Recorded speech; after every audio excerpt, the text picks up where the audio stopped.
Una de las grandes promesas del actual gobierno fue cero tolerancia a la corrupción.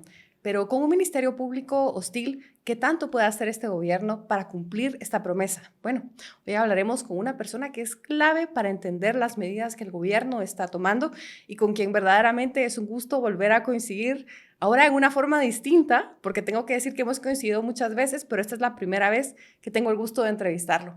Bienvenidos a Tangente, mi nombre es Marjorie Fonan y hoy nos acompaña Santiago Palom. ¿Qué tal? ¿Qué tal, Marjorie? Un gusto estar de nuevo en un set. Hace más o menos 7 años. Nos vamos a ahorrar el cálculo de años, por favor. Y algunas cuantas canas. También. Pero es un gusto estar en este espacio de nuevo y pues compartiendo un poco de los retos y oportunidades que hemos identificado en estos casi 5 meses de gestión al frente de la comisión. Y bueno, para quienes nos están escuchando, quienes nos están viendo, les quiero recordar quién es Santiago Palomo. Santiago es el director ejecutivo de la Comisión Nacional contra la Corrupción, una tarea de la que platicaremos hoy bastante. Él es graduado de la Universidad Rafael Andívar, luego estudió en Harvard, donde obtuvo una maestría en Derecho y también participó activamente en el laboratorio anticorrupción de esta universidad. Su trayectoria la ha llevado por distintos lugares, como la Corte de Constitucionalidad de Guatemala, medios de comunicación, que fue donde coincidimos como colegas. Y bueno, ahora ya les dije, es primera vez que puedo entrevistarlo, así que va a estar alegre. Y Santiago también trabajó en DLA Piper en Nueva York. Así que después de esto regresa a Guatemala a sumarse al gobierno y hoy viene a los estudios de Tangente para platicar con nosotros. Así que, bueno, la Comisión Nacional contra la Corrupción es uno de los emblemas del actual gobierno. Voy a evitar usar este nombre del zar que le pusieron porque creo que ya le deseamos un final muy distinto al de los zares. Sí. Pero Santiago, la primera pregunta, no sé si decirle Santiago o comisionado, no, vamos a ver qué pasa, perdón, pero creo que con Santiago vamos a seguir. Santiago, ¿cómo miden ustedes el éxito de la comisión? Bueno, justamente hace ya algunos meses de estar en este mismo espacio, el día en donde se hizo el lanzamiento oficial de la comisión, uno de los puntos que destacamos en ese momento era justamente, ¿no?, el reto de crear capacidades, ¿no?, en el marco de lo que es realmente el objetivo de la comisión, que como hemos dicho, la comisión no es un órgano de investigación criminal, no es el enfoque que se le da, ni tampoco parte de esa naturaleza para contribuir al gran objetivo que es el de establecer las bases para generar los controles suficientes para prevenir la corrupción. Y creo que en estos primeros meses lo más destacado ha sido el estado en el que se encuentra la administración pública. Y para nadie es sorpresa que cada rincón del organismo ejecutivo encuentra, ¿no?, reflejado este patrón de corrupción sistemática que ha sido característica lastimosamente de la administración pública. Y es esa la razón por la cual hoy, por ejemplo, vemos el estado de las carreteras, la condición de los hospitales, el abastecimiento de medicinas, el estado de las escuelas, y así un largo etcétera de situaciones que son emblemáticas de un estado que fue objeto de captura, ¿no? Y no una captura que empezó hace 4 años, es una captura que lleva un proceso de décadas, ¿no?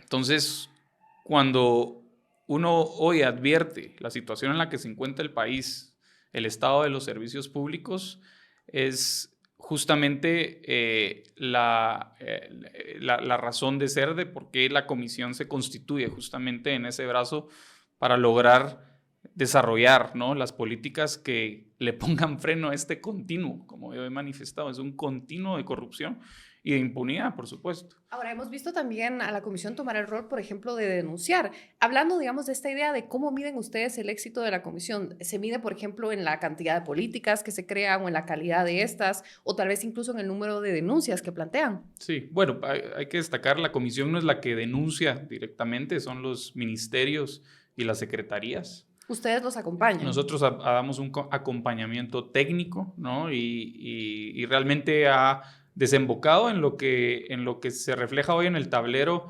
que justamente fue uno de los primeros proyectos de la comisión, este tablero electrónico que sistematiza las denuncias de corrupción que hasta hoy se han presentado por el organismo ejecutivo, que son más de 105 denuncias, Marjorie. O sea, solo esto refleja, imagínate lo que se ha encontrado en estos primeros 5 meses, ¿no? 6 casi, de la gestión del gobierno del presidente Arévalo y la vicepresidenta Herrera. Y de estas 105 denuncias que han planteado en acompañamiento a los ministerios, ¿hay alguna de la que ustedes tengan conocimiento que está avanzando el proceso de investigación? Pues mira, tenemos conocimiento de denuncias que han sido desestimadas, otras que pues llevan un ritmo no precisamente célere. Por el contrario, hoy no hemos visto tampoco resultados concretos de estas investigaciones, y en paralelo creo que para todos es sabido que otro tipo de investigaciones, por ejemplo, investigaciones alrededor de figuras o actores de la actual administración, no solamente reciben una atención sospechosa por parte del Ministerio Público, sino también un ritmo que no se caracteriza, que no se refleja en cada una de las denuncias que se han presentado hasta este momento, ¿no? Justamente esa es la razón de ser de este tablero, para que la propia ciudadanía, los propios medios de comunicación puedan acceder, y espero que podamos compartir aquí el vínculo a la plataforma, para que con sus ojos puedan ver estos casos, el estado en el que se encuentran, y también los casos emblemáticos, que obviamente han sido los casos que se han publicitado, como el caso de las vacunas Sputnik, como el caso, los casos el caso del MAGA, que fue revelado la semana pasada, o casos de construcción, ¿no? De obras o proyectos de anteriores administraciones que fueron no solamente vendidos a la población como grandes políticas para el desarrollo de la infraestructura del país, y que no se desarrollaron, no se ejecutaron, obras cuya calidad no atendía a los requisitos de la obra contratada. Así que justamente esta plataforma, que es una de las iniciativas que desarrolló la comisión, se hace en el marco de este mandato, ¿no? Que es no ser un órgano investigador, sino un órgano que formula las políticas, que evidencia también el estado en el que se encuentra la administración pública, y cómo también con base a esa evidencia se pueden desarrollar justamente las medidas que son necesarias para transparentar el Estado y para que rinda cuentas, y que eso se refleje, ¿no?, en mejor y mayor calidad de los servicios públicos para la población. Ahora, las palabras comisión y corrupción en una misma institución es inevitable que nos traigan recuerdos, pero de eso platicamos después de la pausa. Solo en San Miguel encuentras todo lo que necesitas para tu proyecto de carpintería y remodelación. Visítanos en nuestra tienda de la Zona 9, ubicada sobre la Sexta Avenida 12-27. También puedes contactarlos al PBX o al WhatsApp 2268-0808. Gracias por estar en sintonía de Tangente. Continuamos con esta entrevista con Santiago Palomo, quien nos acompaña hoy en el estudio. Y bueno, como decía antes de la pausa, es inevitable que las palabras comisión y corrupción nos suenen a algo más, y a algunos les traigan recuerdos de la CICIG. ¿En qué se parece o no se parece la comisión a la CICIG? Sí, bueno, es siempre una pregunta oportuna. Hay que distinguir, ¿no? En primer lugar, la CICIG era una comisión internacional cuyo mandato era el resultado de un acuerdo internacional, tenía funciones de investigación y querellarse en los procesos penales. La labor de en primer lugar, la Comisión Nacional contra la Corrupción deviene de un acuerdo gubernativo del organismo ejecutivo, del presidente. Tiene una función o un marco de funciones muy particular, y es, como ya venía anticipando, ¿no? Es un brazo que desarrolla y ejecuta políticas públicas en favor de prevenir la corrupción. Se nutre de buenas prácticas internacionales, Chile, México, Italia, ¿no? Y cada uno de estas buenas prácticas articuladas en un marco institucional que lo que permite es justamente identificar patrones de corrupción, identificar factores de riesgo y en ese marco ir desarrollando políticas que vayan orientadas hacia el fortalecimiento de los procesos institucionales, la transparencia, los procesos de compras y adquisiciones del Estado, formulación de marcos regulatorios. Por ejemplo, en estos 5 meses hemos tenido la oportunidad, en primer lugar, de aprobar el Código de Ética del organismo ejecutivo. Y yo sé que a veces uno oye Código de Ética y dice, bueno, solo replica un catálogo de buenas intenciones y yo sí creo firmemente en los códigos de ética. Y entiendo que este no se había actualizado en años. No se había actualizado en años, en primer lugar. Y segundo, el código de ética que se aprueba por el organismo ejecutivo tiene todo un apartado que es para mí el más interesante en el marco de la labor de la comisión, que es el apartado de la implementación del código de ética. Obliga a las instituciones, a las dependencias del organismo ejecutivo a crear oficinas o unidades de probidad dentro de cada una de estas dependencias, ministerios, secretarías, gobernaciones departamentales, unidades ejecutoras. Y estas unidades de probidad o oficinas de probidad tienen justamente la labor de crear esas capacidades internas dentro de las instituciones para poder generar mayores condiciones de cumplimiento, mecanismos de sanción, mecanismos de investigación administrativa, el componente de la capacitación en materia de probidad y ética. El Código de Ética me parece un buen ejemplo para explicar lo que la comisión sí es, ¿verdad? Y el tipo de bases que puede sentar, pero a mí todavía me quedan algunas preguntas. Una, por ejemplo, es cómo se financian estas oficinas de probidad y cuántas se han implementado ya. Bueno, el mismo Código de Ética da un marco temporal para que a finales de agosto cada una de las dependencias ya tengan instaladas estas oficinas de probidad. Se tomó en consideración elementos de tipo financiero y operativo y obviamente lo que se establece a través del Código de Ética no es la creación más allá de las capacidades financieras y operativas que tiene la institución, simplemente la adecuación correspondiente para que estas oficinas puedan operar. Debo decir, esta semana tuvimos la reunión semanal del equipo y ha habido un avance significativo en las instituciones, mucha apertura. El análisis del nivel de cumplimiento va de acuerdo a las expectativas que teníamos para poder cumplir, ¿no? con la obligación que establece el Código de Ética. Pero para entender, digamos, ¿es nuevo personal que se contratará dentro de cada ministerio? Es personal de la institución. Recuerden que las instituciones tienen sus propios mecanismos internos y por eso es de que se facilita justamente el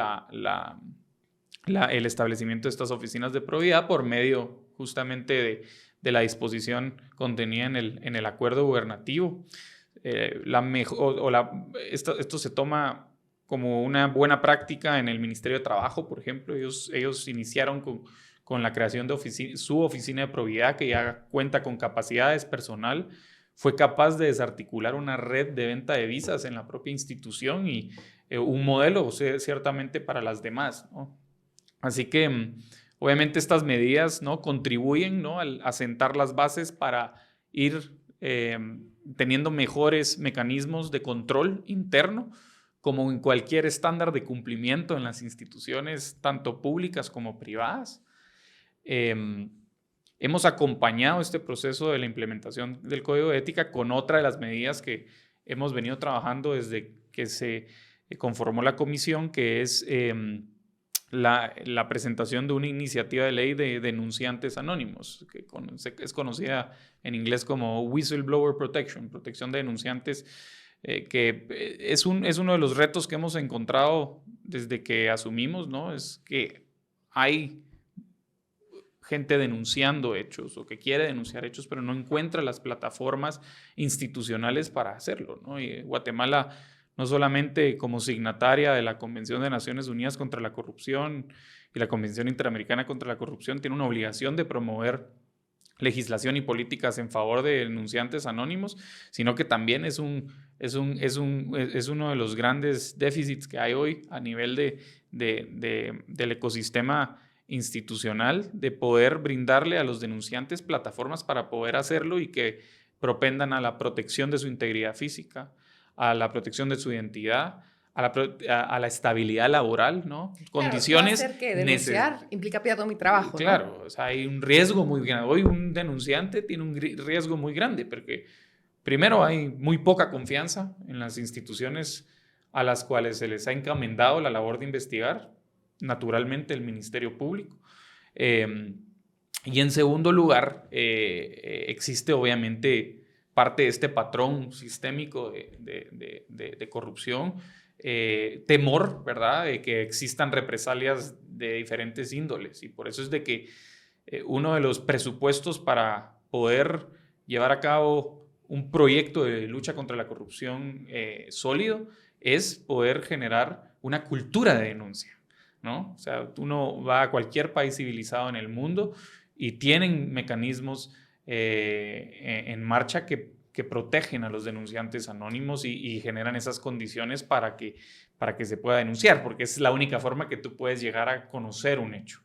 Al principio del programa decía yo, ¿qué tanto se puede hacer en la lucha contra la corrupción con un ministerio público hostil? Y bueno, pregunto lo mismo, digamos, en el sentido de un Congreso hostil. Ustedes pueden hacer una iniciativa de ley maravillosa, pero ¿habrá interés, habrá apoyo político para que algo así pase? Pues se deben de crear las condiciones. Hay que recordar algo, Marjorie. Este gobierno, parte de su victoria electoral, o gran parte, fue el clamor ciudadano por luchar contra estos focos de impunidad y corrupción que han permeado el Estado y que hoy contribuyen a por qué los servicios públicos sean tan precarios o por qué las condiciones de vida en este país no han mejorado o el ecosistema de desarrollo.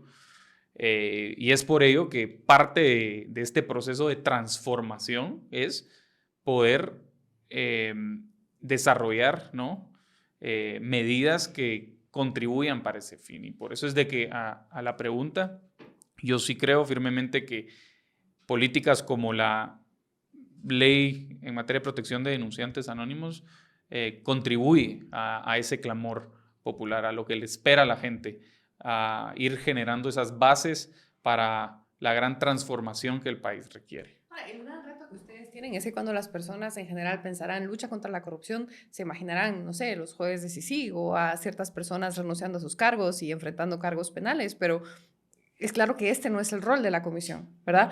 Pero ¿qué tantos dientes tiene, por ejemplo, el código de ética? ¿Qué pasa si alguien incumple el código de ética? ¿Hay consecuencias? Bueno, ese es el tipo de retos que tenemos, ¿no? Cómo vamos generando esa cultura de probidad, esta cultura de ética.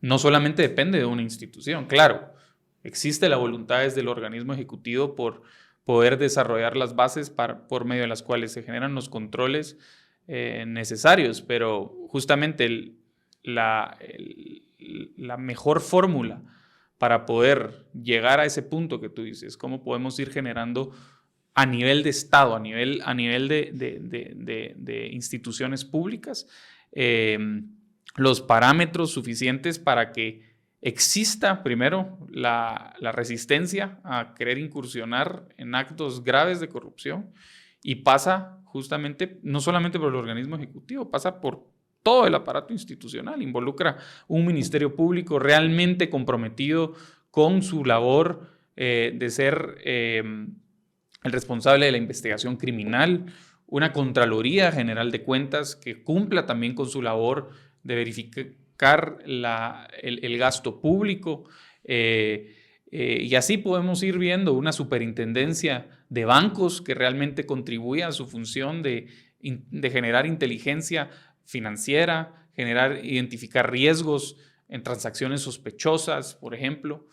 Así que ciertamente el compromiso del organismo ejecutivo es palpable. El presidente Arévalo y la vicepresidenta Herrera lo han hecho patente, pero el reto para poder tener éxito a largo plazo depende también de un esfuerzo de Estado.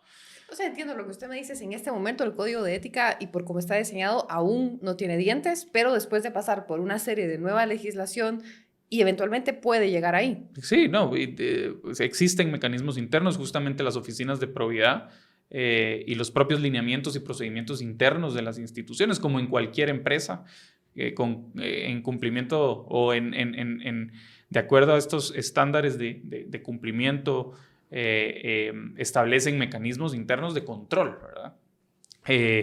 Justamente también este espacio me permite hablar de otra de las medidas que se están trabajando en este momento y es una medida que va orientada hacia el tema relativo a beneficiarios finales, ¿verdad? Que ha sido uno de los grandes retos que ha habido en la contratación de obra pública en los programas del MAGA incluso, ¿no? En donde el Estado estaba presuntamente alimentando pues, a personas fallecidas, ¿no? Pero beneficiarios finales en relación a empresas, ¿no? ¿Quiénes son los beneficiarios finales los contratistas. de empresas, de contratistas, de proveedores del Estado?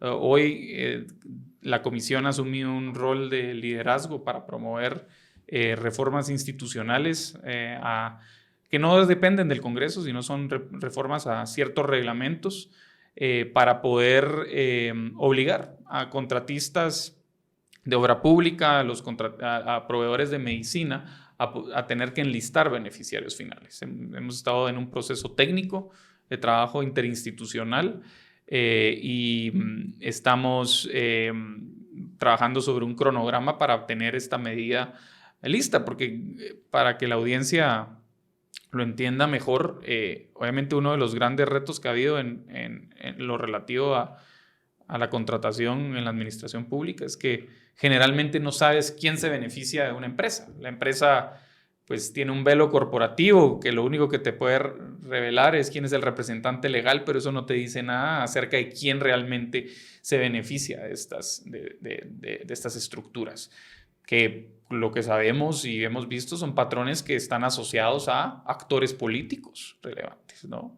Entonces, justamente una medida que también todo el tema alrededor de beneficiarios finales se empata muy bien con las obligaciones internacionales que tiene Guatemala en el marco de los compromisos internacionales. Es una de las medidas que ya se están promoviendo desde la Comisión y creemos que va a tener un impacto significativo en no solamente poder generar estos mecanismos para que los contratistas del Estado sean realmente empresas y proveedores que tengan el objetivo de prestar un servicio público de calidad, ¿verdad? Un servicio que contribuya al bienestar de la población y no, como hemos visto, que se conviertan en instrumentos para alimentar este engranaje, ¿no? Y que vea al Estado simplemente como un botín político y económico.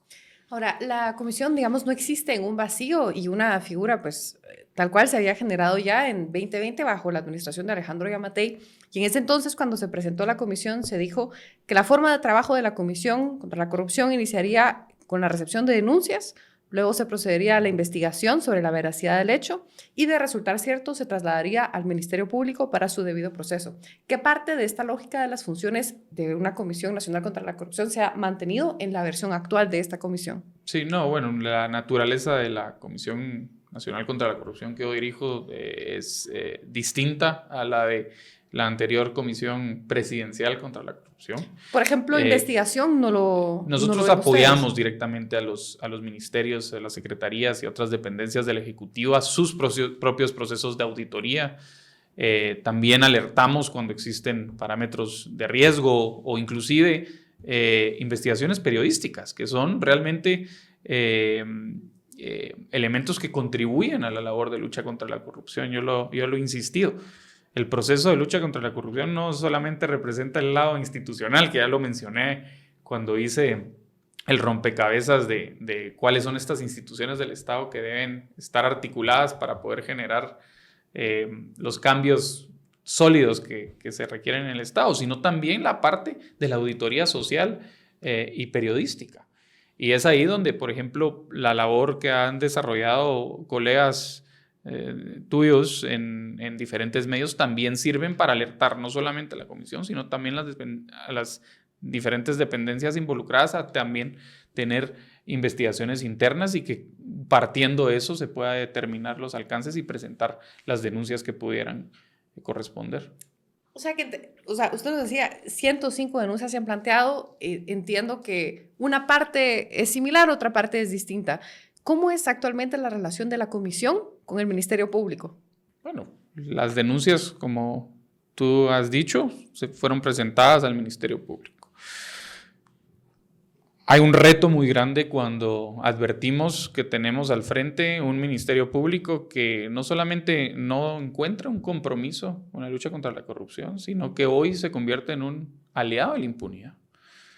O sea, la razón por la cual hoy encontramos al Estado en la condición que ya ilustré es fundamentalmente porque estas estructuras de corrupción han sentido la libertad de hacer lo que se les dé a la gana, porque no han tenido ningún elemento de control, particularmente en el Ministerio Público. No tenemos que ir mucho más allá de ver los casos de gran corrupción en donde actores corruptos han sido absueltos o casos de corrupción en donde en vez de perseguir realmente a los actores involucrados en grandes tramas de corrupción en obra pública, se dirigen las investigaciones hacia fiscales, a los fiscales que investigaron esos hechos. O, por ejemplo, hacia ti mismo, o sea, se ha dirigido. ¿Era necesario que el Ministerio Público planteara un oficio a la Junta Directiva del Congreso preguntando si tienes antejuicio o no? A ver, yo soy abogado formado tanto en Guatemala como en Estados Unidos. Si esto hubiera sucedido en Estados Unidos, cualquier fiscal de una fiscalía, dejemos una federal, una fiscalía estatal, estaría destituido. El derecho a antejuicio está claramente establecido en la Constitución y en la ley. Y obviamente responde a esta estrategia de amedrentar a cualquier persona que para el Ministerio Público pueda representar una amenaza o un riesgo. Yo he sido muy vocal en relación a el rol del Ministerio Público y cómo no solamente, como repito, no está comprometido en la lucha contra la corrupción, sino ha sido un aliado de una minoría corrupta que se resiste a claudicar, ¿no? Fundamentalmente porque ven que todo este circuito de incentivos está en riesgo. Y lo vimos desde el proceso de transición, donde fiscales del Ministerio Público, no lo digo yo, lo dijeron ellos, ponían en duda la voluntad popular precisamente porque hoy el Ministerio Público se ha convertido, ¿no?, en un refugio para aquellas personas que no pueden visualizar que la población hoy lo que quiere es mayor transparencia, que la población lo que quiere es una lucha frontal contra la corrupción y que obviamente ciertos intereses se van a ver comprometidos. Ahora, si esto fuera una partida de ajedrez, es un jaque interesante, o sea, porque el gobierno depende esencialmente del Ministerio Público para poder cumplir muchas de las promesas. O sea, ustedes pueden hacer investigaciones maravillosas y abrir todas las oficinas, pero si esas 105 denuncias que plantean son 105 denuncias que van a ser archivadas, ¿qué más y qué opciones le quedan a la Comisión Nacional contra la Corrupción para poder lograr esta promesa? Vamos a una pausa, ahora regresamos en Tangente. Si estás planeando un evento especial y quieres sorprender a tus invitados con deliciosas opciones gastronómicas, no busques más. En Cocina y Más se especializan en crear experiencias culinarias memorables para todo tipo de eventos. Se adaptan a tus gustos y necesidades específicas, ya sea una boda elegante, una reunión corporativa o una fiesta íntima, con servicio completo o simplemente la entrega de los alimentos harán que tu evento sea inolvidable. Imagina deleitar a tus invitados con exquisitos platillos llenos de sabor y con postres irresistibles, todo preparado con ingredientes frescos y de la más alta calidad. Haz de tu próximo evento una experiencia gastronómica extraordinaria. Escribe al WhatsApp 59 23 91 98 para obtener más información. Desde ya, gracias por estar en sintonía en Tangente, sea a través de Spotify, de YouTube o de distintas plataformas. Déjenos sus comentarios, que los leemos todos y luego les contestamos por esta vía. Y bueno, continuamos con esta conversación. Ahora, hablábamos de cómo era la relación institucional, ¿no? Usted me la escribía como, mire, yo planteo mis denuncias, lo voy a decir yo, Usted, pero ya se sabe bastante qué es lo que va a pasar con estas denuncias y en cambio un ministerio público que está planteando o haciendo preguntas sobre si usted tiene antejuicio o no tiene antejuicio, ¿no? O sea, aquí no hay que hacer conclusiones arrebatadas ni separarnos mucho de los hechos para entender como decía Juan qué Gabriel, pasó. lo que se ve no se pregunta, ¿no? Algo así, algo así. ¿Qué camino le queda al Ejecutivo y qué camino le queda a la Comisión? Porque usted nos decía, en Estados Unidos hubieran destituido al fiscal. Pero en Guatemala esa opción no existe. Entonces. Bueno, como comisión nosotros seguiremos con el trabajo, que será un trabajo sistemático y permanente. Nosotros seguiremos bajo la línea de ir desarrollando estas políticas. Hoy he mencionado algunas. Seguimos trabajando, obviamente, en transparentar la contratación de obra pública, procedimientos de fortalecimiento institucional en el Ministerio de Comunicaciones. Estamos acompañando al MAGA, por ejemplo, en fortalecer sus protocolos para la entrega de comida y que esta comida sea realmente orientada a los más necesitados, ¿no? Niñas, niños, viudas, adultos mayores, y no en intereses perversos y clientelares. Lo mismo sucede en el Ministerio de Desarrollo, donde hemos estado trabajando con el ministro Abelardo Pinto en el fortalecimiento de sus procesos a raíz de las denuncias que ya el mismo MIDES ha presentado. Con el Ministerio de Salud hemos tenido pues un trabajo permanente en el proceso para fortalecer sus capacidades internas de control en ciertas direcciones, por ejemplo, la Dirección de Registro de Medicamentos, que ha sido un foco de corrupción, en el Ministerio de Finanzas con el REGAE, que debería de constituirse realmente en un mecanismo de precalificación de proveedores y contratistas, pero hoy es un foco discrecional para poder generar barreras de entradas a contratistas y proveedores que sí quieran prestar un buen servicio a la población. Y así, ese es el trabajo que seguirá haciendo la comisión. Ahora, ¿qué corresponde hacer al Ministerio Público? Pues como han sido tan consistentes en decir que tienen un compromiso firme contra la corrupción, entre gritos y entre fiscales, pues que lo demuestren con hechos. Hoy eso no es el caso. Todo lo contrario, hay un esfuerzo sistemático por atacar a miembros del gabinete del presidente Arévalo, yo incluido, tú ya lo decías, al ministro Jonathan Mencos. Llegaron sin una orden de juez a intentar allanar ilegalmente las oficinas del Ministerio de Finanzas en el marco de una supuesta investigación alrededor del tema de la propuesta de ampliación presupuestaria. Han intentado dirigir investigaciones alrededor de la contratación de obra pública o el pago de obra pública, en donde me citaron como testigo y como buen abogado exigí que se me dieran a conocer las denuncias para yo poder testificar sobre base cierta. Y me encuentro con la sorpresa que la denuncia provenía de pantallazos, literalmente pantallazos del Net Center, ¿no? En donde manifestaban algo alrededor de algún tema relacionado al gobierno, y la Secretaría de Comunicación del Ministerio Público lo remitía a la Fiscalía y abrían un expediente. O sea, ese es el estándar de investigación que hoy se maneja en el Ministerio Público, mientras las denuncias serias, consistentes, no solo del organismo ejecutivo, las 105 o más de 105 del organismo ejecutivo, sino las denuncias que los mismos medios de comunicación han hecho, o ciudadanos, alrededor del caso de las vacunas Sputnik, alrededor del caso del seguro médico escolar, alrededor del caso de cocinas dignas, alrededor de obra pública.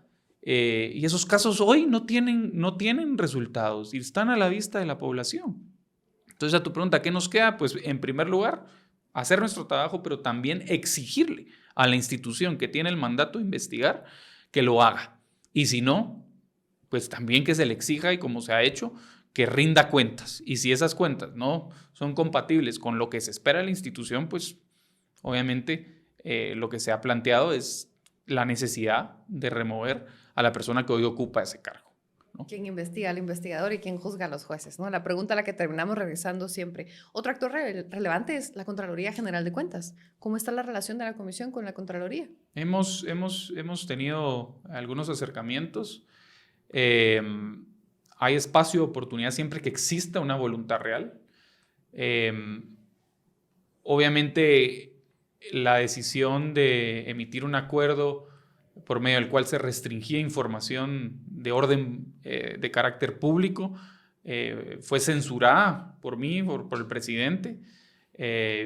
Se planteó la necesidad en su momento de presentar acciones legales, afortunadamente, y la Contraloría General de Cuentas se echó para atrás y obviamente responde a la reacción que hubo alrededor de una decisión que no contribuía precisamente a transparentar, ¿no?, el gasto público y a generar las condiciones para que la lucha contra la corrupción sea efectiva. En ese marco, pues, como hemos dicho, nosotros vamos a trabajar con todos aquellos actores que estén comprometidos en la lucha contra la corrupción. Hay que articular esfuerzos, naturalmente. Por ejemplo, el tema alrededor del tema de beneficiarios finales, al margen de las acciones institucionales del Ejecutivo, lo que se ha trabajado a nivel interinstitucional es la formulación de una iniciativa de ley de beneficiarios finales que tenga más alcance, más dientes, como decías, y es un ejercicio en donde ha habido una colaboración con el Ministerio de Finanzas, la Superintendencia de Bancos, la Superintendencia de Administración Tributaria. Así que, reitero, se trabajará con todos aquellos actores realmente comprometidos con la lucha contra la corrupción como la exigencia más importante de la ciudadanía guatemalteca. Y también censuraremos los hechos que no vayan en esa línea, ¿no? Algo que creo que también ayuda a los ciudadanos a poder entender el alcance y la capacidad que tiene la comisión es pensar simplemente su tamaño. O sea, ¿cuántas personas, cuánto personal tiene actualmente la comisión? Sí. Bueno, eso es, yo lo he dicho, uno de los temas más importantes y en donde tenemos que tener bastante claridad es en manejar las expectativas. ¿Verdad? La Comisión Nacional contra la Corrupción o Santiago Palomo o incluso el presidente Arevalo no vamos a terminar con décadas de retroceso institucional. Lo que sí podemos hacer es sentar las bases, ¿no?, para ir construyendo un Estado que trabaje al servicio de la población y no a favor de una minoría corrupta. La comisión ha sido uno de los retos que hemos tenido desde que asumimos, crear capacidades. Hoy seremos aproximadamente 26, 28 trabajadores distribuidos en 5 áreas sustantivas, áreas operativas, por supuesto. Y en ese marco hemos logrado avances significativos, no solamente en la coordinación con las demás instituciones del organismo ejecutivo, sino también en las políticas que se han promovido. Obviamente el reto es continuar creando capacidades, ir generando condiciones para que este proyecto no sea un proyecto de 4 años, Marjorie, porque el éxito detrás de una estrategia nacional anticorrupción es generar procedimientos sistemáticos que perduren en el tiempo, en el espacio. Y justamente una de las prioridades que tenemos es poder establecer en Guatemala un sistema nacional anticorrupción, como se hizo en México, como se hizo en Italia, donde tienen un sistema autónomo con autonomía financiera. Esto tiene que pasar por Congreso. Tiene que pasar por Congreso. Claramente es una medida política y creemos que en el marco del contexto, ¿no?, y del clamor ciudadano, esto se va a lograr. Y nosotros desde el punto de vista técnico estamos obviamente sentando las bases, trabajando para ir construyendo la propuesta, pero también tiene un elemento político. Y es ahí donde yo hago conciencia, ¿no?, de si realmente como sociedad política, o sea, dentro de los actores políticos, realmente hemos entendido que hay un nuevo estándar que espera la ciudadanía de nosotros. Hay un nuevo estándar que desespera el funcionario público y que obviamente ese estándar y esas exigencias van a partir acciones concretas que demuestren el compromiso con la lucha contra la corrupción, ¿verdad? Reclutar personal es de las cosas más difíciles que hay, así que si usted está ya sea buscando empleo o buscando a un nuevo miembro de su empresa, le recomendamos Transdoc, que es la Feria Permanente del Empleo. Si usted tiene una empresa y quiere acceder al mejor talento humano, recuerde que puede contratar los servicios de Transdoc. Al contratarlos, usted va a tener acceso a un número ilimitado de hojas de vida, publicación ilimitada de vacantes y usuarios reclutadores durante el periodo que usted contrate. Transdoc tiene candidatos de todo el país y tiene perfiles que van desde una gerencia hasta puestos administrativos. Cualquier duda puede escribir a contáctenos@transdoc.com o visitar transdoc.com. Quisiera también aprovechar este espacio para hablar, porque afortunadamente este espacio nos lo permite, la diferencia entre expectativa y realidad. Porque el ciudadano tiene la expectativa de ver a la fiscal general renunciando, de ver al señor Curuchiche enjuiciado o por lo menos siendo cuestionado por sus acciones. Y en cambio, lo que el gobierno está ofreciendo actualmente es un código de ética. ¿Qué le dice usted a las personas que experimentan esa frustración? En primer lugar, creo que el mismo sentimiento es un sentimiento que ha sido manifestado no solamente por mí, sino también por el presidente Arévalo y la administración en general. Hoy hay un ariete de la impunidad y es el Ministerio Público. Sin embargo, cualquier medida o acción que se tome desde el Ejecutivo se va a hacer dentro de un marco de legalidad, ¿no? O sea, nosotros tampoco vamos a jugar el mismo juego perverso que juegan estas personas que utilizan, ¿no?, la ley en favor de sus intereses corruptos. Lo que sí sé decir es que se están analizando y se están articulando todas las opciones legales y políticas para poder lograr el objetivo, que es recuperar la confianza en el Ministerio Público. Porque entendemos a la gente, entendemos su frustración, y es una frustración que también compartimos cuando vemos que las denuncias se quedan durmiendo el sueño de los justos, cuando en vez de estar comprometidos con investigar graves hechos de corrupción, persigan a funcionarios con los que se sienten incómodos, que su modo de operar sea el hostigamiento, la amenaza, y no se dan cuenta que las cosas en este país ya cambiaron. La gente en este país lo sabe perfectamente, y lo que yo puedo manifestar en este espacio es que estas estrategias se están desarrollando, seguiremos evidenciando, ¿no?, ese vacío que se encontraba hoy en el Ministerio Público y la necesidad imperiosa de recuperar esa confianza de nuevo, que pasa naturalmente por el cambio de la fiscal general. Con todo lo que nos cuenta, yo veo, es como esta imagen de alguien que intenta, no sé si la analogía es correr en el agua, por ejemplo, o correr cargando un peso que nos sostiene para atrás, ¿no? O sea, entender este contexto en el cual ustedes operan, con menos de 30 personas, con un Ministerio Público hostil, con un Congreso, que esto lo digo yo, no creo que vaya a tener el más mínimo interés en estas iniciativas de ley que ustedes plantean.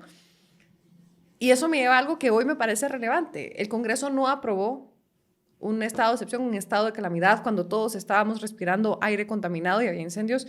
Hoy, pues ya está por desarrollarse, en este momento estará en desarrollo qué pasa con el estado de calamidad en relación a las lluvias, pero hay algo que sí que llamó mucho la atención y es la cantidad de compras que se realizaron en estos días en el contexto de este estado de excepción que ya fue publicado.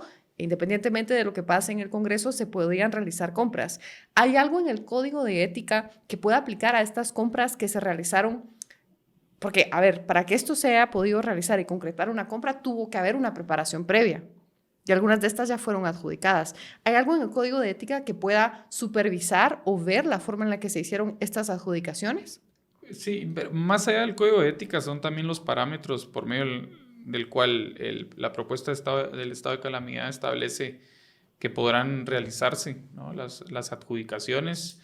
En redes sociales, hay que decirlo, también hubo algún tipo de desinformación alrededor de algunos pantallazos que fueron publicados de compras de que aparecían en el portal de Guatecompras y que no correspondían a compras en el estado de calamidad. Personas que no han entrado nunca a Guatecompras. Yo, por ejemplo, vi un caso muy puntual que sacaban los boletos para las Olimpiadas de París, ¿no? Esto no se está comprando en ese marco, es otra institución. O compra de alimentos también y de insumos médicos que no correspondían al reglón por medio del cual se puede... Pero hay compras en el reglón que sí que se contrataron y yo que sé, hay una de bienes inmuebles, o sea, también aquí hay preguntas. Sí, no, y por supuesto existen los mecanismos no solamente de transparencia a través de los portales, sino también los mecanismos de seguimiento a cada una de estas adjudicaciones que se hagan, y el presidente Arévalo ha sido enfático en ese sentido. La necesidad del estado de calamidad creo que es más que evidente cuando uno ve las condiciones en las que está el país, las condiciones de las carreteras que heredamos de la administración anterior, y hay que ser muy enfáticos en esto. Obra pública completamente abandonada, y que hoy existe una necesidad imperiosa para que podamos responder a la inmediata necesidad de poder no solamente contrarrestar la época de invierno, sino de la misma manera desarrollar infraestructura vial que responda a estándares mínimos de calidad. A manera que pues los mecanismos... Por ejemplo, yo miraba al Ministerio Público llegar hace no sé cuántos días al Ministerio de Comunicaciones y uno piensa, bueno, al fin van a investigar algo relevante, y al final yo no sé qué estaban haciendo ahí, pero hay escuelas bicentenario que no se han construido. Sí, escuelas bicentenarios no construidas, cocinas dignas no construidas, grandes obras de infraestructura, además, las gradas en el aeropuerto. Y la diligencia del Ministerio Público en el Ministerio de Comunicaciones se refería al puente que se construyó la semana pasada. O sea, esa es la prioridad del Ministerio Público. Cualquier medida de política pública de este gobierno sí encuentra cabida en la agenda de persecución penal del Ministerio Público. ¿Por qué? Porque sus intereses son atacar cualquier medida, cualquier acción que este gobierno tome en beneficio de los guatemaltecos. Yo no me opongo a que se investigue, la cosa es contrastemos. Tienen esa misma diligencia para grandes casos de corrupción denunciados. Tienen esa misma diligencia para el caso de las escuelas Bicentenario, que fue denunciado por el Ministerio de Comunicaciones. Hace meses, además. Hace años. Hace años ocurrió la adjudicación de ese proyecto. Y menos de una semana después de que se termina un puente necesario en el departamento de Jutiapa, el Ministerio Público llega con todas las de ley a publicitar su diligencia ante el Ministerio de Comunicaciones, ¿no? Sobre una medida que no llevaba ni 4 días de haberse culminado, y era una medida que obviamente respondía a la necesidad imperativa en ese momento, que era arreglar el puente en Jutiapa. Complicado.